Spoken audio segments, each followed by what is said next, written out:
Andrew Marok is joining as a vice president at InstantNet. Andrew, good to have you here this morning. I want to start with Take-Two because the shares dropped pretty quickly in the aftermarket, and they've made their way back. So tell me what investors are looking at here in Take-Two that they like. You saw some strong performance from in-period releases. Borderlands 3 did well, especially on digital, and NBA 2K20 kind of picked up right where a strong 2K19 left off. Interestingly, you're seeing in-game spend continue to grow. NBA grew on a tough comp to a new quarterly record, and Grand Theft Auto Online also had a record quarter with the Diamond Casino and Resort update, which is pretty incredible staying power from a game released in 2013. So looking forward and Take-Two, I think, on deck you have The Outer Worlds, which released a couple of weeks ago and has gotten some positive early reception. NBA 2K20 is expected to set a new high watermark for the 2K franchise on a booking basis. And you have Red Dead Redemption 2, which launched a couple of days ago on PC, and it's utilizing Rockstar's first-party launcher in addition to having to go through the third-party Steam store, and should be accretive to margins. So beyond Q4, I think people are focused on pipeline expansion.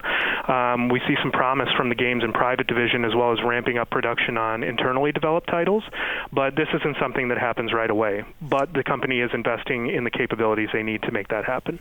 Andrew, when we look at the list of games, the NBA 2K part I think is pretty interesting because NBA Live 2020 is not going to be a go, right? Isn't EA canceling that? Is that a big boon for Take-Two? That's correct. I think 2K had already been the scale player in the basketball space. They'll certainly get some benefit on the margin from not having a competitor this year, but I think 2K20 is picking up where 2K19 left off, and I think you have a pretty committed player base there, and Take-Two, I think, has done a really good job in developing a very deep, career mode, personalization mode that creates a really compelling experience for gamers in its own right.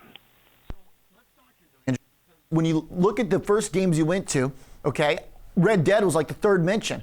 I thought this was supposed to be their massive blockbuster game, yet GTA, all they had to do was put another add-on for a casino, and suddenly it's still the, to borrow the term, Rockstar of the entire lineup. I mean, is Red Dead flopping online? I wouldn't say it. I think Red Dead Online is in a much earlier stage of its development as GTA Online. And if you look at the units sold performance of the two games to date, GTA has over 110 million to date and was released in 2013, has been in market a little longer. Red Dead looking around 26, 27 million units and has been in market for about a year and now launching on PC. I think Red Dead Online has a lot of the Rockstar DNA that has made GTA Online successful. It's just in an earlier stage of its development. So are they going to risk cannibalization, though, if they don't let Red Dead evolve into its own success before the next GTA comes out? Because I know there's already been rumors about when that's going to get released. Sure, and there have been some concerns about cannibalization between the two games, but I think they provide fairly different gaming experiences, and so if you're a dedicated player of one game or the other, you're likely to stick with that game that you kind of specialize in. So I think that there is the opportunity and the ecosystem for two of these parallel services to compete and do well simultaneously. Andrew, you've got a neutral rating, correct me if I'm wrong, on Take-Two. What I see also, though, is their third quarter outlook that they gave for revenue. They're saying they see 860 to 910. The estimate that I see from the average analyst was closer to like 940. Some people had it as high as $1 billion, some as low as 852, but the median, that's quite a bit higher than what they gave. Is that going to be problematic for the stock? So I think there are a couple things at play there. I have a neutral rating on the company. The company trades at a premium, which I think is deserved at this point, given its point in its life cycle. And I think that the premium is somewhat deserved due to some of the emerging pipeline opportunities that are on the way. That being said, it's not something that happens overnight, but some right steps are being taken in that direction.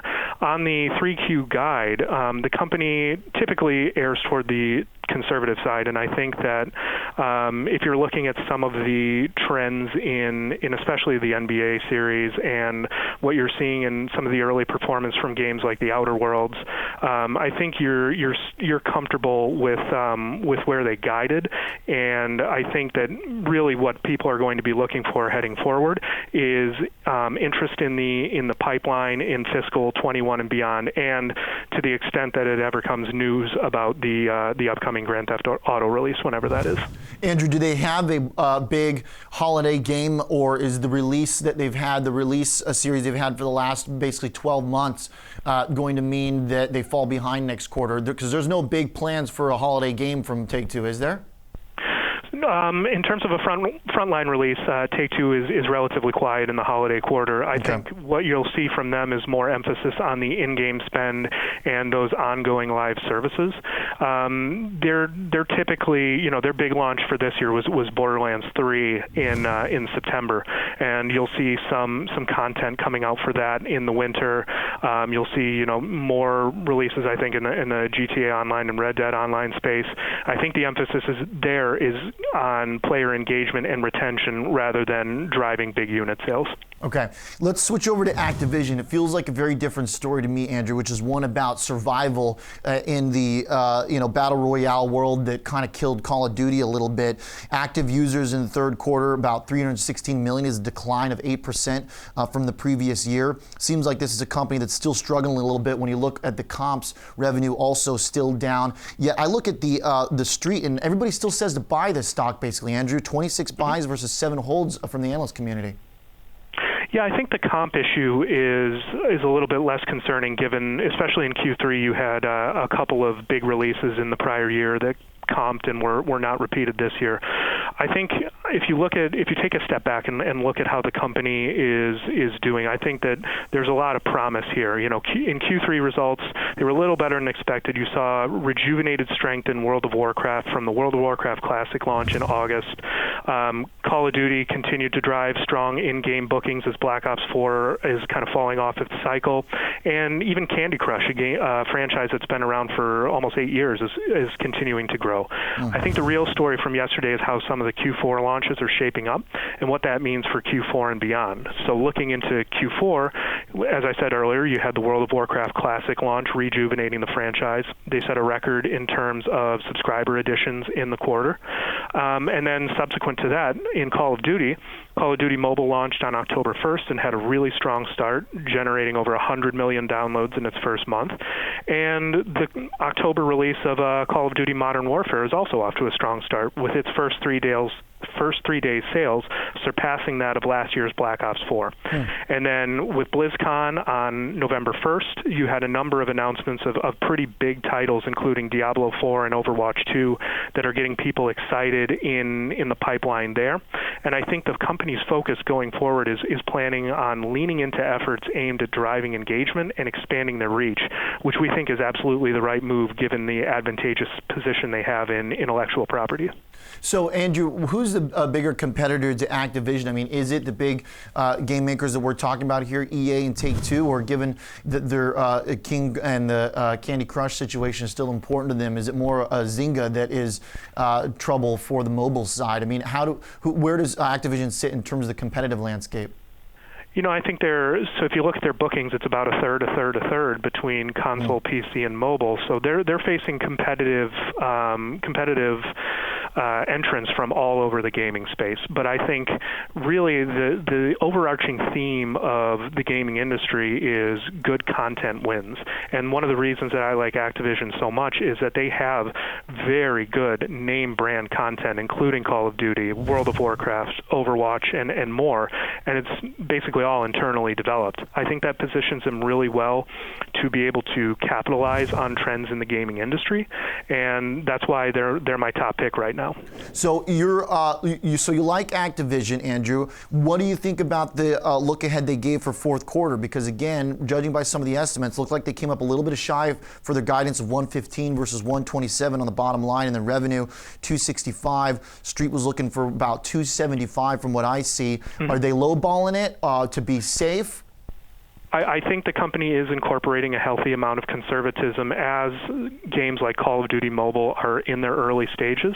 I think, especially with that title in particular, you've seen strong uptake in the first month, and the company wants to lean into user acquisition and retention spend there in order to kind of kickstart that download base into making this a successful long-term venture. So that's kind of, Call of Duty Mobile is kind of a new ground for them in terms of large mobile launches of an IP that's come over from console or PC. But you're seeing them getting into markets like India and Brazil, where console ownership or PC ownership is lower, and the cost of that is a barrier. Now they're able to touch those markets directly with a free-to-play title like Call of Duty Mobile. So I think that given that this is kind of newer ground for them, that they're incorporating some conservatism, but that the long-term outlook shapes up well for them. Okay. Andrew, great stuff. Really good conversation here. Neutral on Take-Two, buy on Activision. Thanks a lot, Andrew. Thank you. You got it. Mr. Marok is Vice President at Instanet.